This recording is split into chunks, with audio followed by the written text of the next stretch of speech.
You're now listening to the 1130 podcast. Enjoy the show. Asking hateful, insane nation that doesn't exist.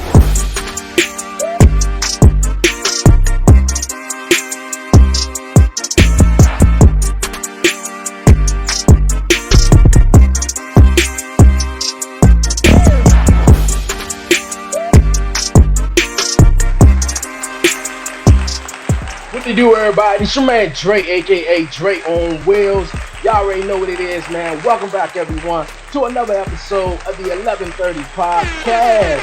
What's good, everybody, man? How everybody doing out there? Appreciate everyone tuning back in for another episode of the podcast. You know what time it is. It's not 7:30, it's 11:30. For real, got a dope show lined up. But for everyone tuning in on YouTube, thank you guys so much. And if you're new to the show and you're new to the podcast here on YouTube, definitely smash the subscribe button, like it, leave a comment, do all that great stuff. And don't forget to follow the 1130 podcast on all social media platforms. You guys, like I said, man, dope episode coming up this week here on the show, man. I got a great guest, you guys. Songwriter, director, producer. Man, he's an entrepreneur, hip hop artist. Shorty Roc is going to be joining me this week on this week's episode of the 1130 podcast. I'm always excited, man, for real. But we ain't gonna waste no more time. We're gonna get into the show. We're gonna bring on my guy, Shorty Roc. What's going on with you? What's up? I'm blessed, man. Great to be here. I like it, man. How life treating you? Oh, life is good right now. You know what I'm saying? I'm on tour right now, so you know it could be a little hectic, but you know, so far so good. Okay. How the tour going for you? So far so like good, that, man. You know what I'm saying? Yeah, I got you. Okay. I appreciate you. Once again, appreciate you taking the invite, coming on here on the 1130 podcast, man. Like I said, we was talking before the show. I bring on, dope entrepreneurs, music artists such as yourself, man. Got a great story. I always allow my guests to kind of like, introduce yourself. Just tell everyone a little bit about yourself before we, dive into everything. Okay, so my name is King Shorty Roc. First and foremost, I'm a rapper. You know what I'm saying? But I'm just a creative person because not only do I just rap, but I'm an actor. I've directed a couple films. I also do a podcast, and I have created 3 clothing lines, and I don't know, just sky's the limit, man. I'm just creative, man. I got a lot going on. You feel me? I feel you. A lot going on. That's what's up, man. That's what's up. But like I said, you sent me everything, man, and I was just, going over some things, reading up on you, man. And from you're a guy who came up through rough times, man, to where you at, and rough beginnings though. But from rags to riches, man. Can you tell everybody how you got to where you at right now? Because you grew up in the Bronx and you really had a rough upbringing and stuff like that, and yeah. Okay, so well, let me put it like this, right? Because I do got a bit of a long story, you know what I'm saying? But just to break it down, I'm from the Bronx, New York. I was actually born in Binghamton, New York, which is upstate New York, but I was only there as a baby. Moved to the Bronx, and my story is very similar to a lot of people's stories who grew up in the Bronx, grew up in the inner city, you know what I'm saying? Which is basically like, you just a product of your environment, you know what I'm saying? Like, I'm sure a lot of people can relate to my story because, even though I lived in a very good part of the Bronx, and I know a lot of people don't know that there's good parts of the Bronx, but even though I lived in a very good part of the Bronx, there was still gangs there, there was still violence, still criminal activities going on, and I just got kind of caught up in it, you know what I'm saying? So as a youth, you know what I'm saying, I say about probably since I was in junior high school, you know what I'm saying, I was affiliated with multiple different street gangs, neighborhood gangs, and being a part of that lifestyle, you just did stupid things, you know what I'm saying? stealing, Yeah. robberies, vandalism, just a lot of stuff I'm just not proud of. You know what I'm saying? A lot of things that Yeah. kind of shape me into who I am, but at the same time, things that I kind of regret. You know what I'm saying? And you know, after a lot of crazy situations that happen in the streets, you know what I'm saying? Fortunately, I was able to relocate. Well, my family was able to relocate. Came down to the South, and of course, in the South, the South is very Christian oriented. A lot of a lot of churches, a lot of Bible oriented things going on. So I was able to, eventually be able to get into the church and and be able to have a better outlook on life. You know what I'm saying?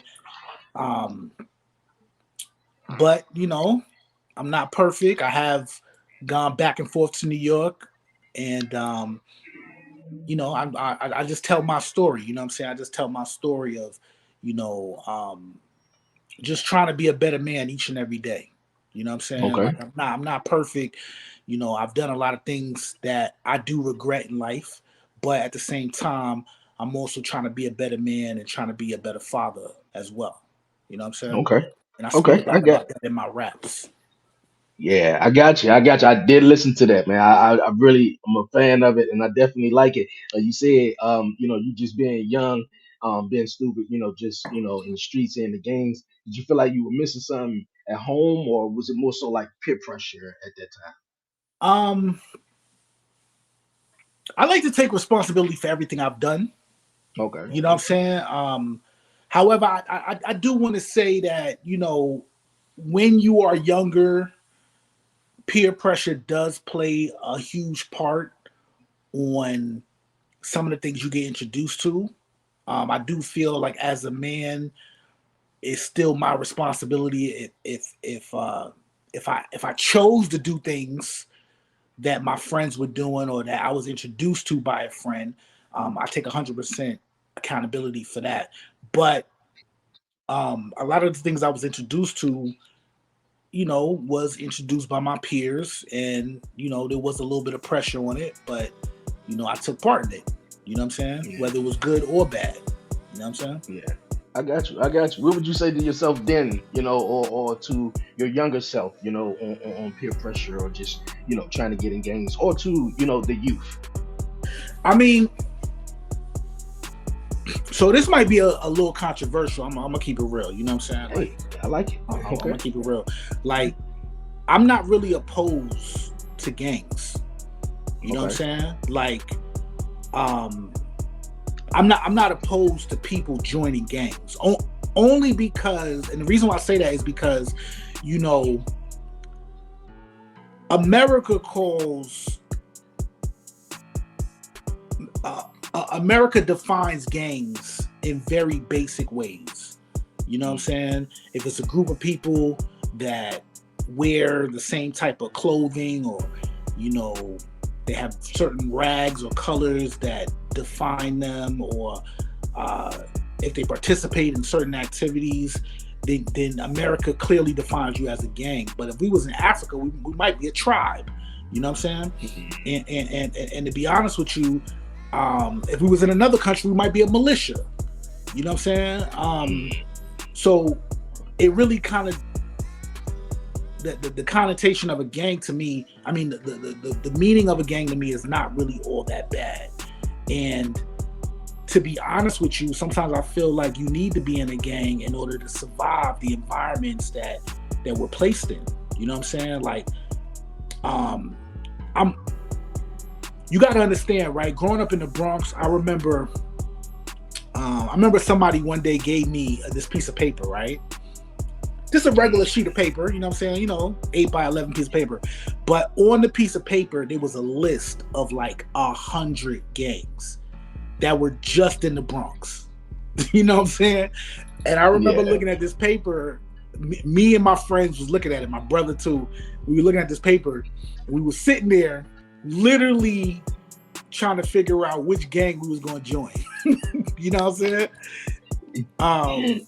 And as crazy as that sounds, that's a real thing. That's really what happened. Like we was like, oh, okay, this one, like, nah, I don't know about that one. Nah, I can't do that. You know what I'm saying? That's But interesting. the even thought of us wanting to do that is based around the fact of, look, you got to be a part of something, or you're gonna be taken advantage of. You know what I'm saying? If you out here looking like food, surrounded by wolves, you better join a pack, or you're gonna get ate. You know what I'm saying? And when I was in junior high, and even in elementary school, you know, I'm short. I'm not like, you know what I'm saying? I'm not. I don't got no six pack. You know what I'm saying? Like, so it's like, look, like, either I'm gonna be fighting every day, or I'm gonna have to pick and choose who I'm gonna be with. You know what I'm saying? And you know, I chose the right group of people, in my opinion, and I stopped having problems for a long period of time. You know what I'm saying?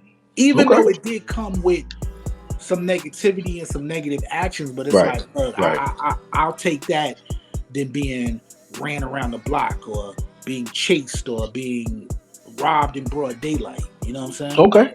Okay, I got you. So where you come from, you had to associate yourself, you know, with a gang, or, you know, basically like yourself, you some food at the end of the day. You don't want to be that, basically. Yeah, I got you. You know what I'm saying? And you don't really want to be a lone wolf too, because you could be the toughest person in the world, but if you got 15 dudes and they all got guns, or they got knives, or they got razors or something like that, you know, you can't be the toughest guy all the time. You know what I'm saying? So, you know, and it wasn't all bad either. You know what I'm saying? It wasn't all bad. Okay. How did the name Shorty Roc come about? I know you just said you were short and stuff like that, but, you know, obviously you got the name from, you know, being in the streets and affiliated with gangs. But yeah, how did the name come about? Okay, so I tell everybody the story because it's a fact. So of course I'm short, you know what I'm saying? But growing up in the Bronx, you know what I'm saying, when I first started rapping, the older dudes in my neighborhood, because everybody used to hang out in the basketball courts, you know what I'm saying? So the older dudes in my neighborhood used to call me over when I'm playing basketball. They used to call me over like, yo, Shorty, come over here, rap for us.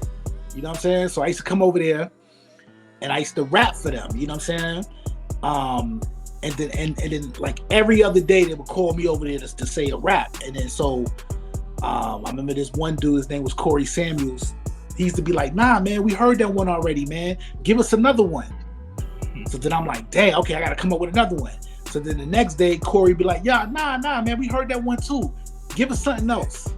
So then after a while, I just started really writing and perfecting my skills, so that every time they would ask me to rap for them, I would have something different. You know what I'm saying?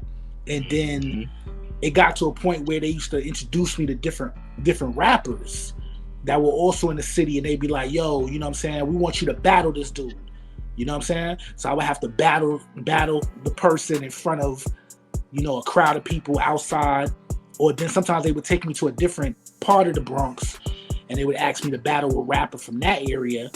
You know, so Shorty, so that's where Shorty comes from, but the rock comes from because Shorty rocks the microphone. You know what I'm saying? Because I rap.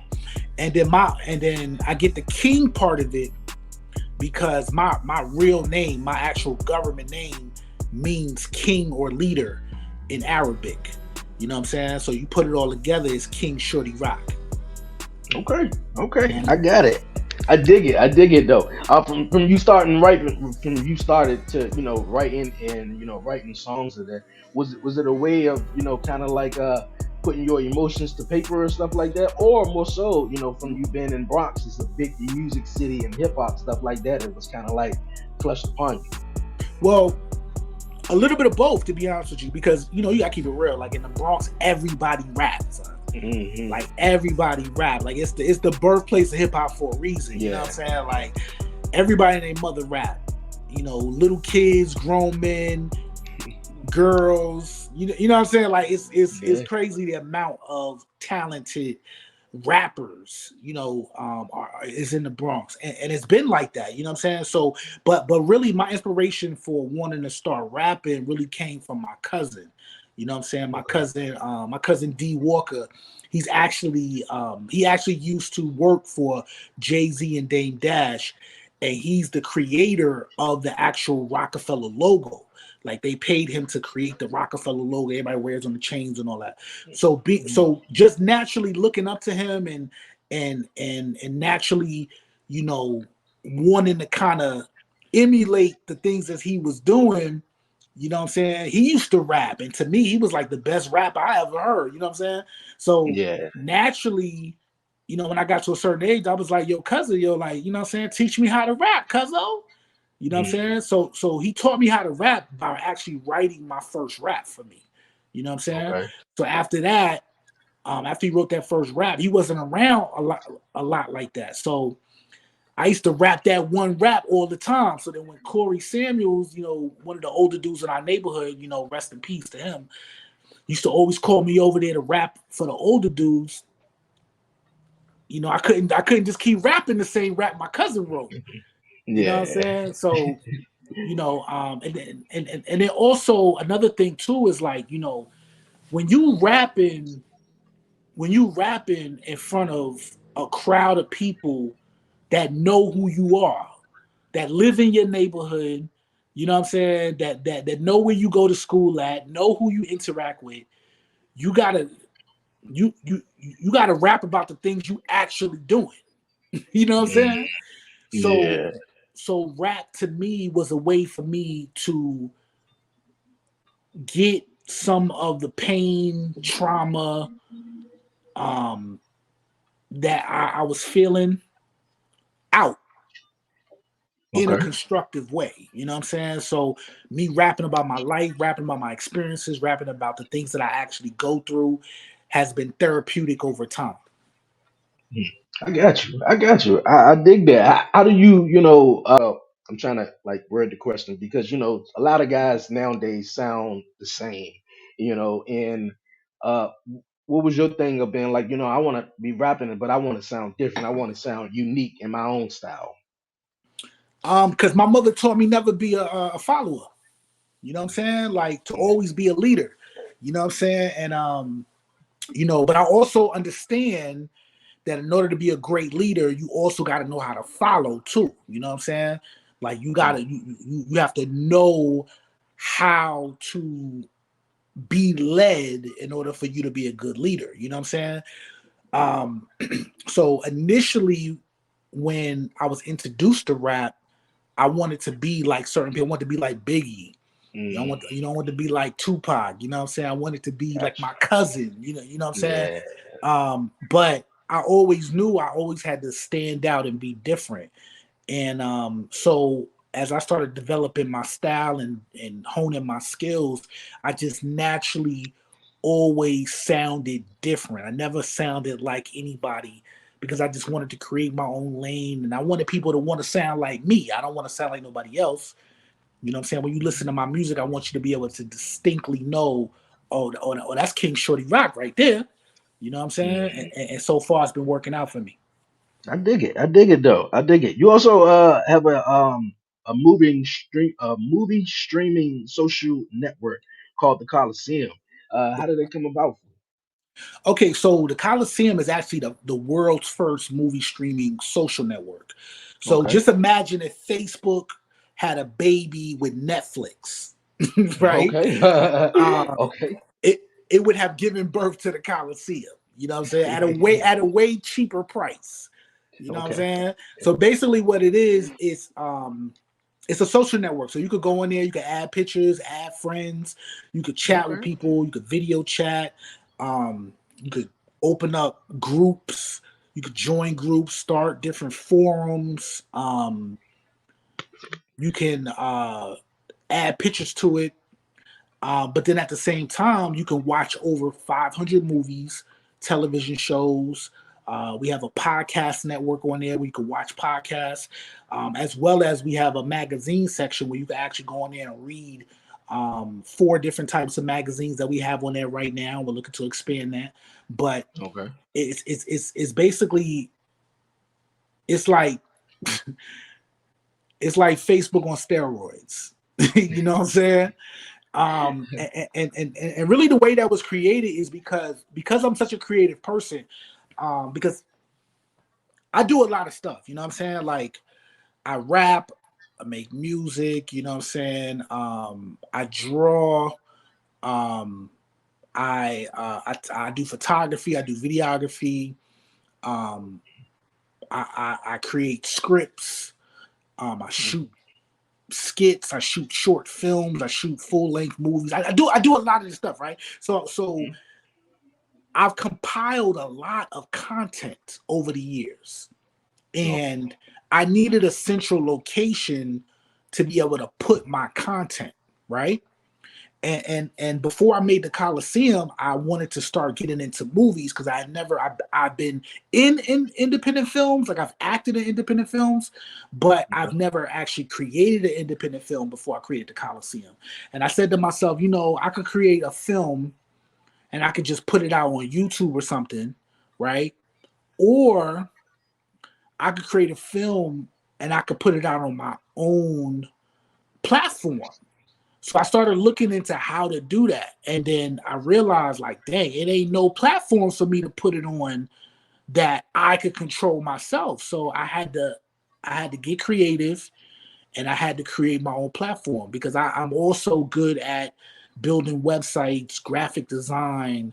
I've done computer coding before. So I just created my own platform, and with that platform, I've been able to incorporate other people's independent films and acquire feature films too. Because on the Khaliseum, although there are hundreds of independent films, there's actually films that've been in the movie theaters. There's films that you probably watched before. You know what I'm saying? And a lot of them that you haven't watched before. You know what I'm saying? Okay. And there's 20 different genres of movies, from drama to action to crime to black films to Bollywood films. There's movies for kids. So that was just a platform that I created because I just wanted some place where I could put my stuff and not have to worry about what if Netflix ever goes away, or what if YouTube ever shuts down, or what if these other Facebook what if Facebook gets sold and they decide to delete everybody's content. I don't know, you know what I'm saying? Like I wanted a place that I could control the narrative, and I didn't have to be bombarded by the things that I didn't like on these other platforms. And so I created a platform for not only myself, but for other independent creators and creative people to be able to shine and broadcast their ideas. Hey, man. I dig it. I really dig it. Real creative person, man. From from your upbringings, man, and just being in the gangs and just being in a lot of trouble from now, man. It shows, man. A lot of people who do go down a dark path in life can still turn around and do something wonderful with themselves and create major opportunities, not just for yourself but others. Though you spoke about how your cousin got you into music and into rapping. What kind of like sprinkled the whole video photography and wanted to do movies and stuff? Because I'm a big fan of movies and video photography. Well, to be honest with you, it all comes from rap. Okay, Honestly, okay. you know what I'm saying? I mean, through the grace of God, God has been able to put people in my pathway that have been able to show me different things and teach me different things, and or just divinely inspire me. But really, it comes from being a rapper. You know what I'm saying? Like, as a rapper, you got to think about it. Like, as a rapper, there's so many different things that you need in order to be successful. You know what I'm saying? Like, so okay, so I rap, right? So of course I'm gonna write my music, right? I'm gonna write my lyrics. I'm gonna have to get a music producer or something like that. I need to get beats, right? But then also I'm gonna need a photographer too, because there's gonna be flyers that need to get made. There's gonna be business cards that need to get made. There's probably a website that needs to get made. So I used to pay photographers. I used to pay people to design my websites and all that stuff. And after a while, it just started getting expensive, because as a rapper, you don't just put out one project. You know what I'm saying? It's like every single time you drop a single is like creating a brand new project, plus the times you actually have to put out an album or a mixtape. So it's like after a certain period of time, that money start adding up. Like there's a reason why drug dealers is always rapping, right? When you think about the rap game, there's a lot of people talking about selling drugs, because it take drug dealer money in order for you to be successful in rap. You know what I'm saying? So because I'm not a drug dealer and that's never been my forte, you know what I'm saying, I needed to be able to still compete with people that had that type of money. So after a while, I just started learning how to do photography on my own. You know what I'm saying? And then I learned how to do graphic design on my own. You know what I'm saying? And I learned how to build websites, because I needed a website. You know what I'm saying? I needed to constantly update my website. And I don't want to have to pay somebody every time I want to change a sentence or add a picture to my website. You know what I'm saying? So a lot of these things was birthed because I needed to do it, and I didn't want to go broke doing it. You know what I'm saying? But then after a certain period of time, of getting good at it, other people start noticing. They like, yo, you made that website. Yo, can you build me a website? I'll be like, okay, no problem. Like, yo, I love the pictures that you did for yourself. You think you can make some pictures of me? No problem. You know what I'm saying? Like, oh, you made flyers? Who made this flyer from you? I made the flyer. Oh, can you make some flyers for me? No problem. And then it just turns into a whole nother business, to where now companies and corporations, nonprofit organizations, artists, models, and even celebrities, you know what I'm saying? Because I've been able to do photo shoots for celebrities. And now they hire me, you know what I'm saying, to do their graphics, do their flyers, do their business cards, do their videos. And I've shot music videos for people too. So, but it all comes from being a rapper. That's why I say first and foremost, I'm a rapper. You know what I'm saying? Because that foundation of being a rapper and that discipline of having to be really a part of the music industry has helped me grow in so many different aspects of life that I can't, I can't downplay it. Okay. I dig it, man. I dig it. The hard work definitely, will pay off, man. When you were just speaking about the flyers and stuff like that, just making flyers, and you doing it yourself, and how other people come to you and ask you to make it. I could feel on that, because when I do the podcast and a lot of people come to me and be like, yo man, who actually do this and who does that? I'd be like, me. I kind of like do majority of everything myself. So Mhm. um hard work pays off, man. You got to be dedicated and definitely put in the work, man. I dig it. I dig it. Like I said, man, from rags to riches, what kind of like change your perspective on life now to where you at Well, look. I'm gonna keep it real, man. Like, now? I'm a work in progress. You feel me? But I gotta give it up to my relationship and my faith in God. You know what I'm Okay. saying? Like if it wasn't, and this might sound cliche, you know what I'm saying? But it just is what it is. It's a fact. Okay. You know what I'm Okay. saying? Like when I was younger, I was wilding out. I was doing all type of crazy stuff. You know what I'm saying? Like I was wilding out. You know what I'm saying? At a certain point, my mother started making me go to church. You know what I'm saying? It was not an option. Like before that, my entire life was like, yeah, you could go to church. You don't have to though. Because my mother wasn't really going to church like that either. You know what I'm saying? So Okay. it's not like I grew up in the church but at a certain point when I was just doing too much, my mother was like, nah, you and your brother going to church with me. Like, y'all not staying at home. Like you have to come.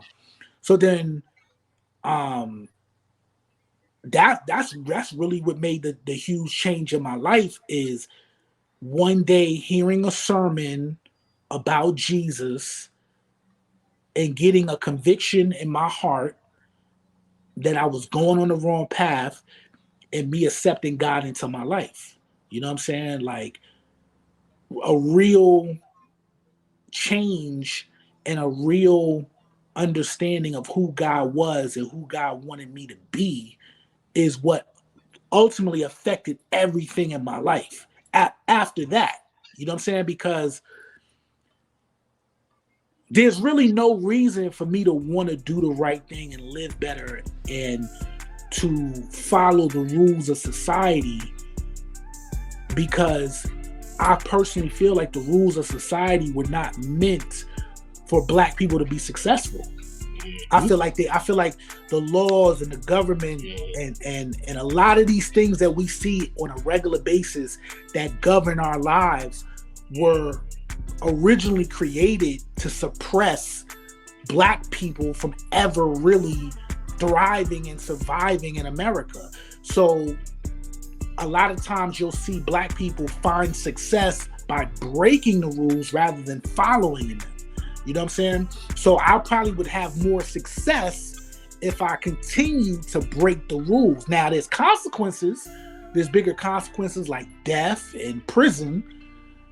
But at the same time, there's also bigger rewards that are out there too. But because God came into my life and because God has really impacted me on a real level, you know what I'm saying? And I have a knowledge that Jesus is with me and doesn't want me to live an evil life. It forces me to try to attain success in the right way rather than the wrong way. It compels me to be kind and to show love and to suppress as much as possible my own evil desires and try to put God first rather than my own selfish ambition first. You know what I'm saying? And that is a struggle at times. Don't get me wrong. That's a struggle because there's things that I want to do that I know God don't want me to do, and there's things that I do that I know God doesn't want me to do. But the fact that He came into my life at a certain point causes that struggle because before I was just doing whatever I wanted to do without caring about the consequences or caring about the overall effects to my community. You know what I'm saying? So I gotta attribute it 100% to Jesus being real and being a real part of my life. You know what I'm saying? Okay, I dig it, man. I'm glad you found your faith, man, and also, the moment in your life where you feel like, God, changed everything around for you, because you just mentioned the word struggle, man. It is a struggle, especially for a lot of African American, a lot of Black people, because how you say, because I had a guest on, man, a couple of weeks ago, and she said everything that white people say, you should flip it. And just kind of like what you just said, man, just breaking the rules and just, being successful, but, there's also consequences and stuff like that. But I'm definitely loving the fact that you found faith. And once again, like I said, I've struggled. You also struggled with depression and also at one point, and also, suicide. Yeah. Yeah. So,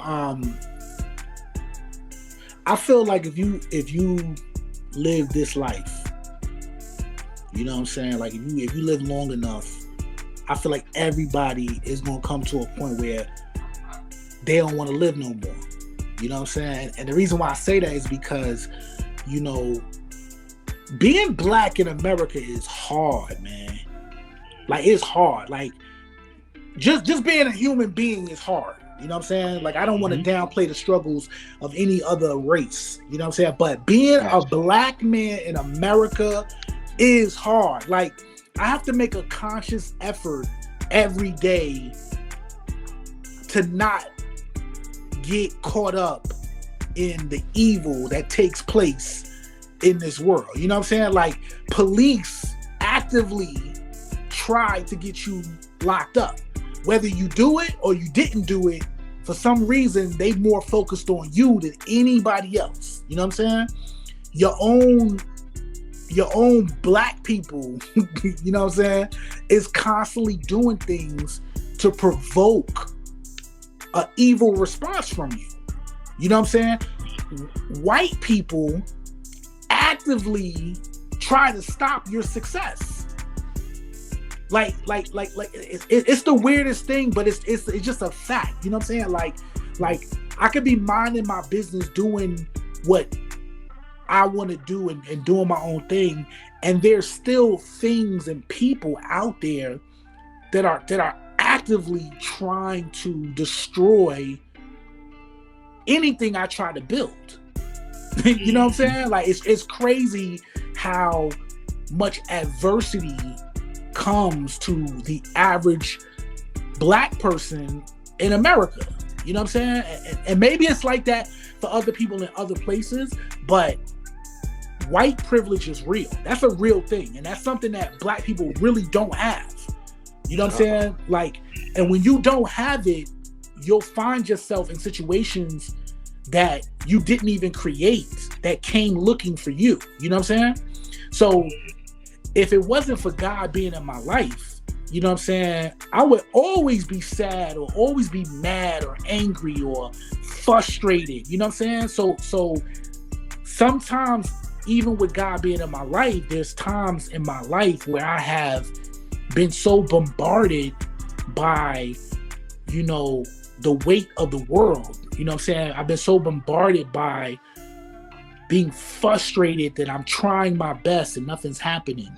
You know, getting fired from jobs that I worked my butt off on, you know what I'm saying?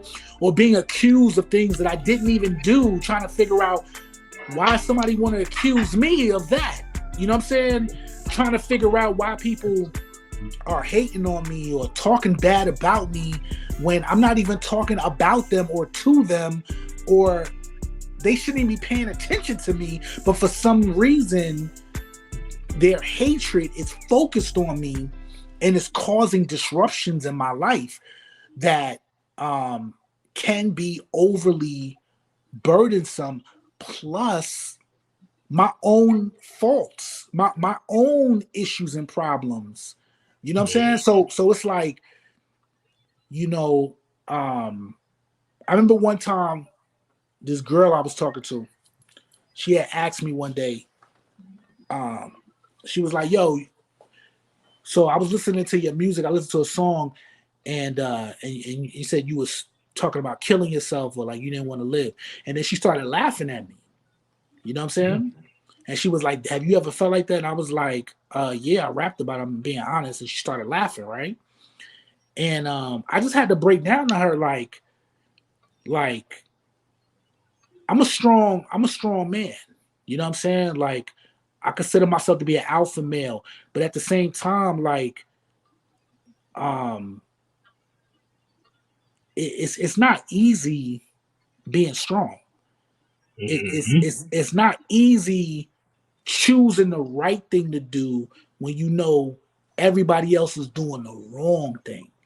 It's not easy doing the right thing when you know your life will actually be a little bit more comfortable doing the wrong thing. You know what I'm saying? So at times, yeah, I do feel like I don't want to be here no more. That heaven is a better place.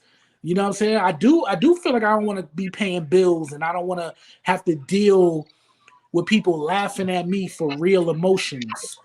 You know what I'm saying? Or being a real person that's willing to be real about how I really feel.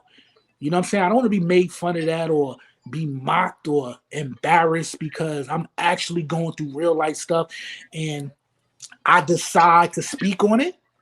You know what I'm saying? Like, yeah, life is rough. Life is hard. You know what I'm saying? And occasionally I might get depressed. You know what I'm saying? But God always lifts me up. God always makes me stronger. God always lets me know that there's a, you know, a reward on the other side if I just keep going. But in all actuality, like, this world ain't what it's cracked up to be. I would much rather be in heaven.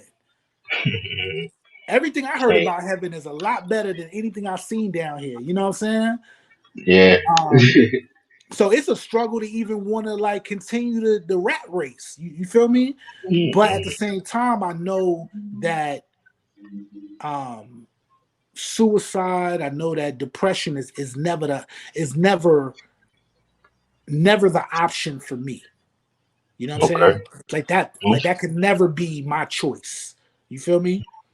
I got you. I Yeah. got you, man. I appreciate you sharing that. And like how you said, man, in this country, man, is rough for the black man. And I dealing with stuff every day where you got people, who trying to bring you down, and you got the devil trying to, take you down so many roads. It's just I feel like you gotta have, with me, I always feel like I gotta have the right mindset because it's so many things that can pull you in so many directions though. But also as a black man, it's not guaranteed that we can make it back in the house once we walk out.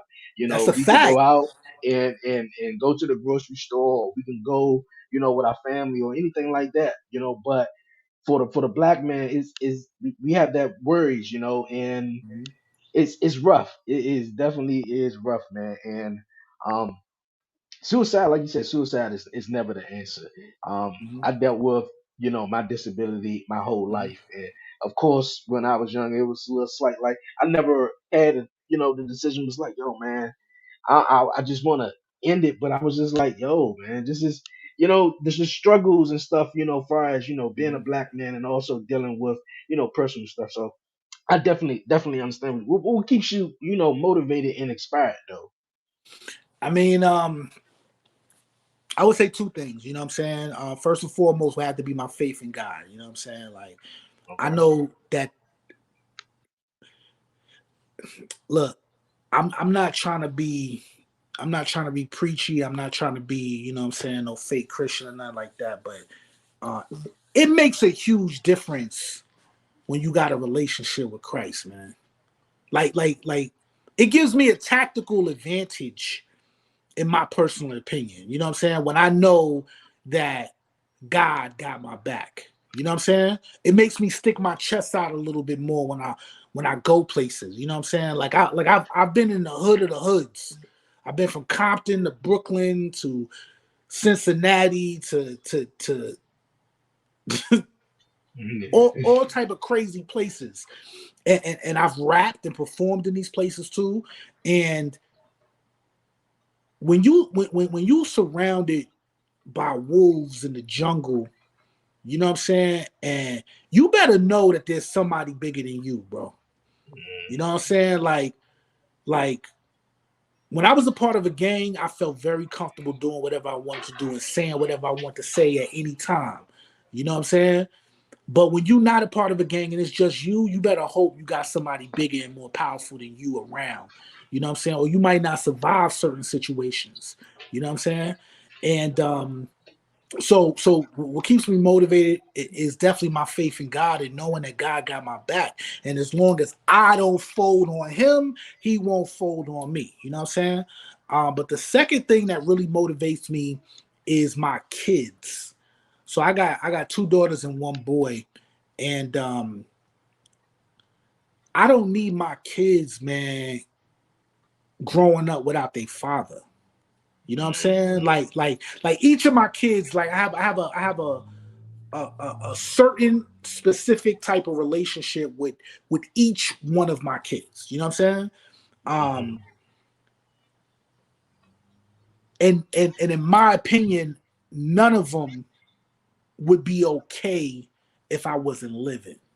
You know what I'm saying? Like they're better off in this world surviving and living with me still being alive. You know what I'm saying? Like my daughters will not fall victim to the hands of evil men as long as I'm alive.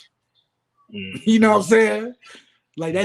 that's just not gonna happen because if anybody ever put their hands on my daughters or anybody ever put my daughters through misery, I'm they got to deal with me as long as I'm alive. You know what I'm saying? And ain't nothing gonna be able to stop that consequence. You know what I'm saying? And the same thing with my Gotcha. son. You know what I'm saying? Like my son is going to be a man of wisdom, a man of God, a militant, strong-minded king as long as I have breath in my body. You know what I'm saying? Now, when I'm gone, you know, then they gotta live their lives however they feel or whatever happens, happens, right? But as long as I'm Hmm. alive, my kids are better off because there's nothing I wouldn't do for them and there's nothing I wouldn't sacrifice to make sure that their life is a little bit better than mine. And that gives them an upper hand that people without a living parent may not have. You know what I'm saying? Okay. Because that's the way I was brought up. My mom always had our back no matter what. You know what I'm saying? I don't know about my father. You know what I'm saying? I ain't really know my father like that, but my mom had our back when I was dead wrong. When I was expelled, when I was getting expelled from high school, my mother had my back. You know what I'm saying? Yeah. She had my back. I still got expelled, but you know, at least I knew she ain't just tossed me away. You feel me? She ain't turn her back on me. You know what I'm saying? So Okay.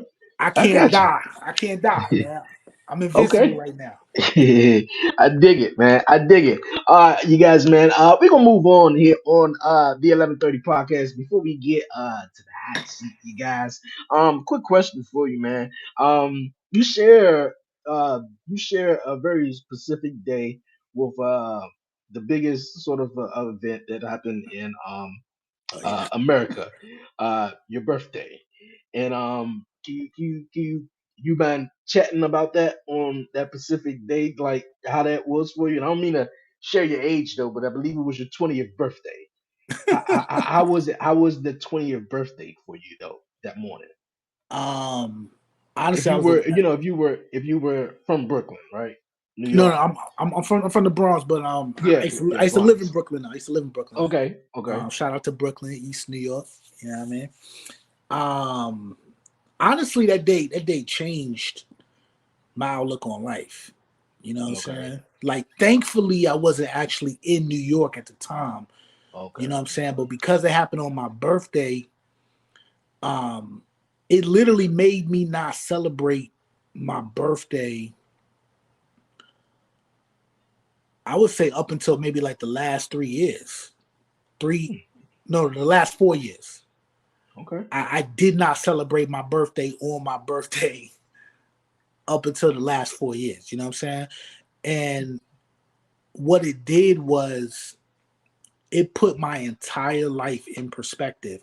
And every year it puts my life in perspective. And the reason why I say that is because every year I'm reminded of the deaths that happened on that day.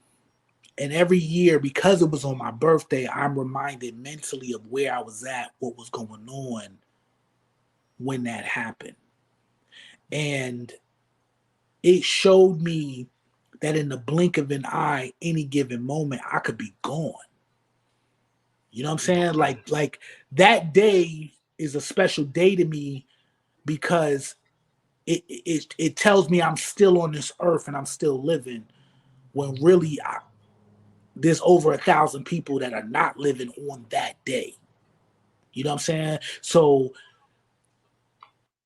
every year on my birthday, I put everything in retrospect and I start to reevaluate whether what I'm doing is good or whether I'm doing is bad or whether I need to stop associating with certain people, um, whether I need to relocate or whether I need to like I literally reboot my life every year on that day because of that. Okay.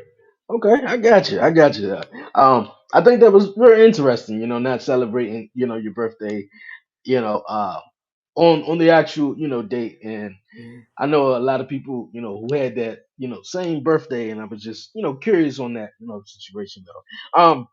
I appreciate you sharing that, man. You've been a real dope guest, man. King Thank you. Shorty Rock here on the 11:30 podcast. But we're gonna keep having some fun, man. It's time, you guys, for the 11:30 podcast. Hot seat.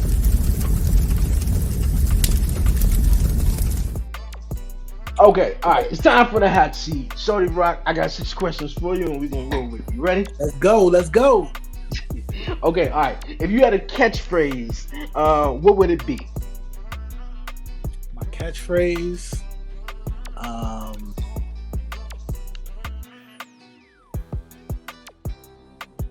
Shorty Roc is a movement. You either move with me or you get moved on. Okay, okay. I dig it. I dig it. I definitely dig it. Okay. What are 3 words that you use to describe yourself? Um,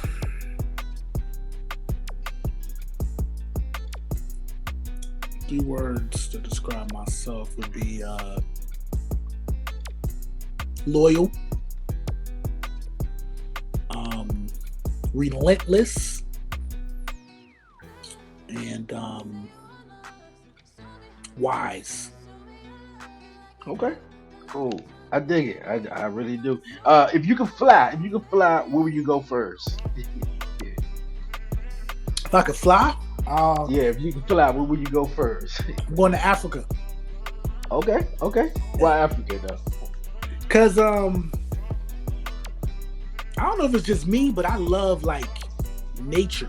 Like I love animals. Like I don't know why. Like I could watch National Geographic forever. You know what I'm saying? Like you know what I'm saying? And I heard a lot of guys feel the same way. Like they can watch Mhm. nature program and all that. But I really I want to be able to just go see it for myself too. Cause I'm so in love with watching lions and tigers and all that stuff. Yes, yes. You know, so I would love to just go to the safari. I'm talking about real Africa.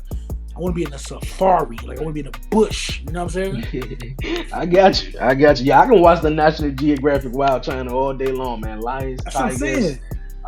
alligators, man. Even though like I ain't trying to get no close to an alligator, but I'll watch them all day long. Though for some reason, though, I think it's very interesting though. Yeah, Um, yeah. it's cool. Okay. What is the most embarrassing moment you have ever had in high school? In high school, I would have to say getting expelled. Okay. Like it was like, cause look, I done did a lot of things, right? But I never got suspended before. Okay. I've gotten like I'm like the in school suspension king. You know what I'm saying? I done got in school suspension a million times. Like, you know what I'm saying? But Okay. teachers, administrators, they always used to like me too. You know what I'm saying? So I would never get suspended. So when I finally got suspended for fighting, you know what I'm saying? Because we had like a little brawl in front of the school. So when I got suspended for fighting, I just knew I was coming back. I knew I was coming back. So when they actually told me I was expelled, oh my God, that was super embarrassing. Because it was like, look, like my cousins, my aunts, my uncles, my grandparents, everybody found out. And it was just like, oh my God. Like me and my brother just looked like horrible people. Like my friends, they was like, what you mean you got expelled? You can't come back, yo. It was just like, Hey, that was embarrassing. Yeah, that's an embarrassing moment, man. An embarrassing moment for me took place sort of in junior high school, me trying to get freaky on the elevator. I never forget that. Trying to get freaky on the elevator every year from then. Every time we got on the elevator, it was like, Jay, you trying to get freaky?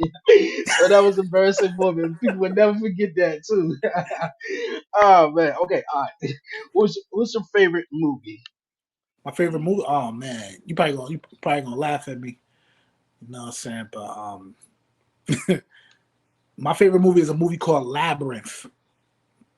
Okay. I don't think I've heard that one though, but Labyrinth. Look it up, you're uh, gonna laugh, but yeah. okay, okay. I'm gonna definitely do that right after this. I got you. Okay, all right. When you were younger, what did you want it to be what did you want it to be when you grew up? It might sound nerdy, but I want to be a computer analyst. Oh, okay. The computer analyst. Hmm. I guess that with technology that fits into everything sort of what you're doing right now with Yeah.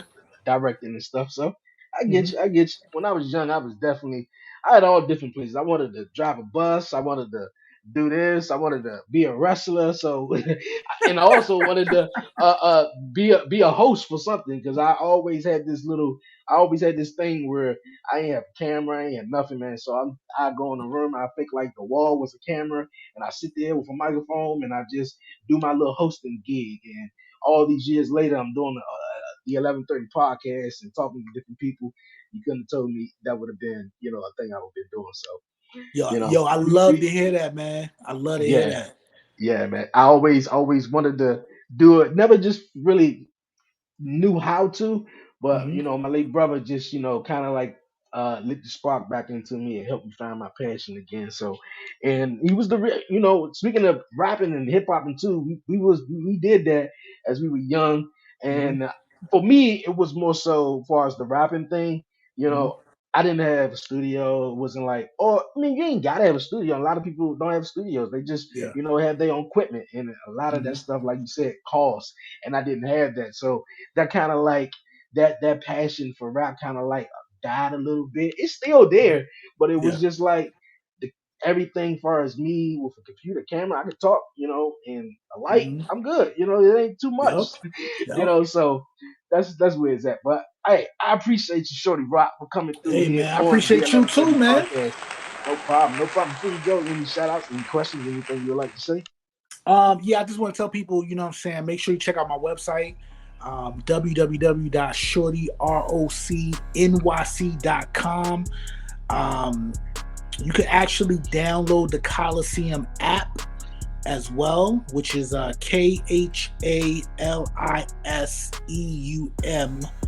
KHALISEUM.com to download the app. Um, give me give me like a month or maybe 2 to 3 weeks because I'm updating the app right now.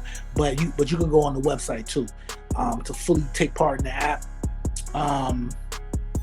And follow me on Instagram, Shorty ROC and on Facebook as well. But yeah, so I just dropped 2 new songs on all platforms: Spotify, iTunes.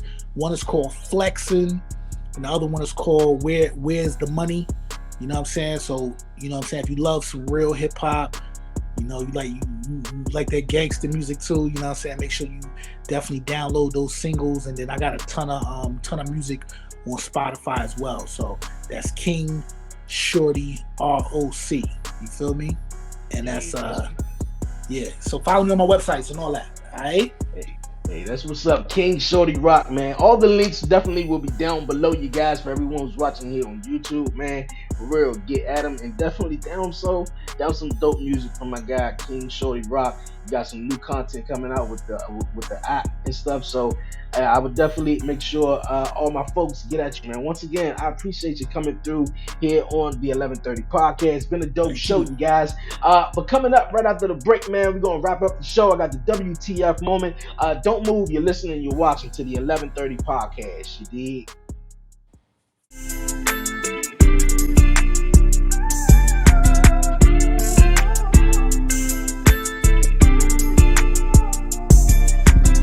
What your sex drive is, or if the person you with doesn't get you going. And I think to hear or to kind of like get this light shed on as older men get the more that men start to understand that sex isn't everything, and women are kind of on the opposite end of that. Like we're not grown up to idolize sex, but we're grown up knowing that sex is powerful because the world teaches us that. Our moms let us know, like, you basically if you want, if you got a vagina and you look good. So it's kind of weird to hear that we're on opposite ends, because the older you get, women are already at that point where sex is nice, especially if you know what you're doing. Because a lot of men out here thinking they got it, and over here just fucking slapping goddamn hips, and that's about it.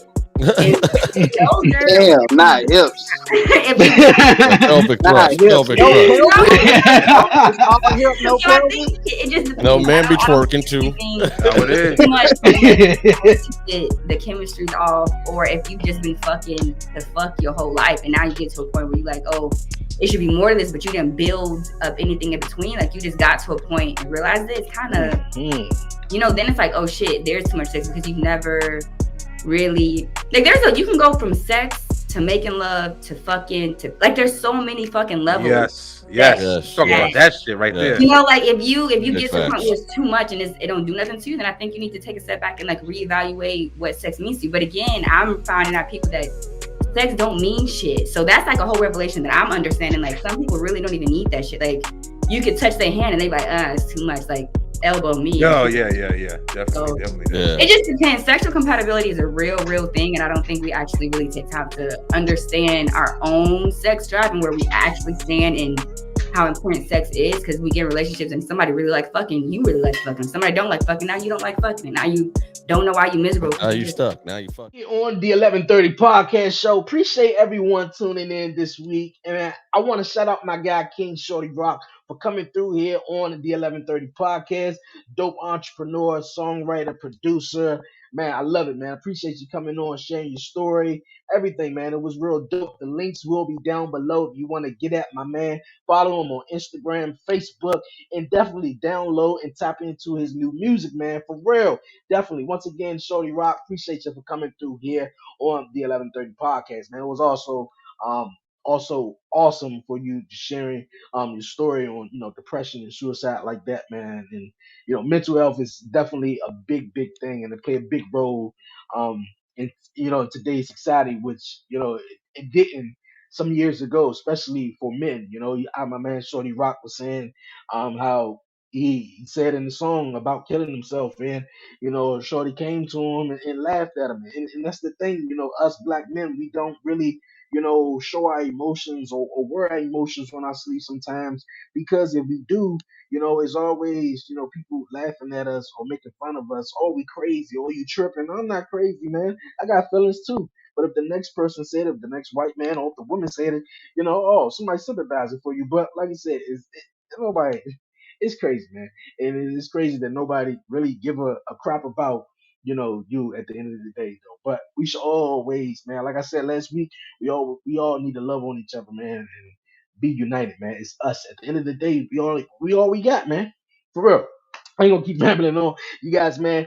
Before I head on out of here, you guys, you know what time it is. It's time for the WTF moment of the week, you guys. Yes, WTF moment of the week, you guys. Yo, man, this WTF moment came out of, I believe it was Ohio, man, and I seen it all over social media, and I was like, man, why they ain't talking about this and what's going on? How this huge train had derailed with deadly chemicals on it, though. Like, WTF.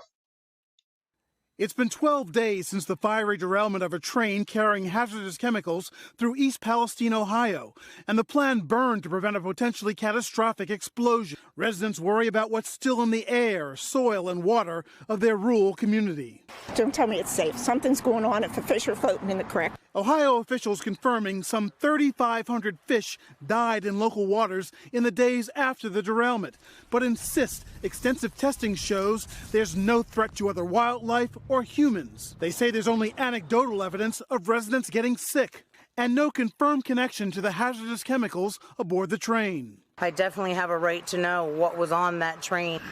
Still, for the first time, state officials suggested residents returning to the evacuation zone use bottled water, especially if they have a private well, while testing continues. An answer leaving some residents with mixed emotions. I feel about 80% safe. Ben Ratner and his family live half a mile from the crash site. Their kids are back in school after being out for a week. It sounds like you're still worried.